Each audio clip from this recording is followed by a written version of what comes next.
शादी के बाद की पहली सुबह रागिनी की नींद हल्की खटपट से खुली। उसने घड़ी देखी, सुबह के 5 बजे थे। ये इतनी सुबह आवाजें कैसी आ रही हैं? रौनक कहाँ चले गए? बाहर जाकर देखती हूँ।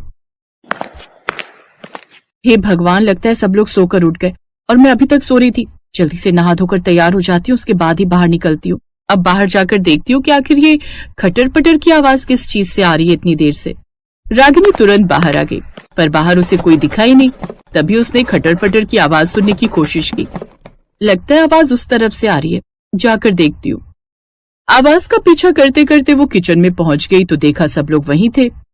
ये सब सुबह सुबह खाना बनाने लगे। जाकर देखती हूँ। रसोई में घुसते ही उसकी नजर चूल्हे पर रखे एक बड़े से भगोने पर गई। भगोने में पानी उबल रहा था, लेकिन तभी उसकी ननद सुजाता मुस्कुराते हुए बोली, अरे भाभी, तुम भी बैठो। आज से तुम भी हमारे परिवार की परंपरा का हिस्सा बनोगी। उबली हुई सब्जियों की परंपरा। उबली हुई सब्जियां? बिना मसाले, बिना तड़का? हाँ बहू, हमारे घर में पीढ़ियों से यही परंपरा है। मसालेदार खाना शरीर के लिए जहर होता है। हमारे परिवार ने आज तक मसालेदार खाना नहीं खाया।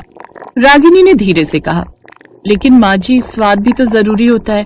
कभी कभार की बात अलग है, पर हर रोज उबला हुआ खाना। सासू माँ का चेहरा सख्त हो गया। गुस्से से बिल्कुल लाल हो चुकी थी वो। उन्होंने कड़क लहजे में कहा, देखो बहू, तुम छोटी बच्ची तो रही नहीं जो हर चीज में तुम्हें स्वाद चाहिए। और वैसे भी स्वाद जरूरी नहीं, सेहत जरूरी होती है, और ये इस घर की परंपरा है।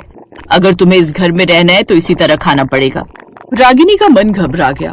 खैर, शाम के वक्त जब सब अपने अपने कमरे में आराम कर रहे थे, तब रागिनी अकेले किचन में घुस गई। उबला उबला खाना खाकर तो मैं बोर हो गई और पेट भी नहीं भरा। जल्दी से कुछ मसालेदार बना लेती हूँ। रागिनी ने जल्दी से कढ़ाई चढ़ाई। इतने में वहां उसकी सास आ गई और उसने पूरी कढ़ाई सहित घर के बाहर नाले में फेंक दी।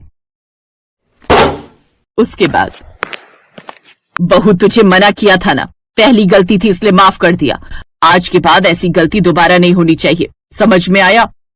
जी सासू माँ। तो इस तरह रागिनी को उस घर में आए 1 हफ्ता हो चुका था और हर दिन बस उबली हुई सब्जियां ही मिल रही थी। मेरा तो मन घबराने लगा है। आज रात जब सब सो जाएंगे तब कुछ न कुछ करना पड़ेगा। तभी रागिनी को कुछ अजीब लगा। उसने सोचा, इतनी सख्ती से उबला खाना खाने की क्या वजह हो सकती है? कहीं इस परंपरा से जुड़ी कोई रहस्यमय कहानी तो नहीं?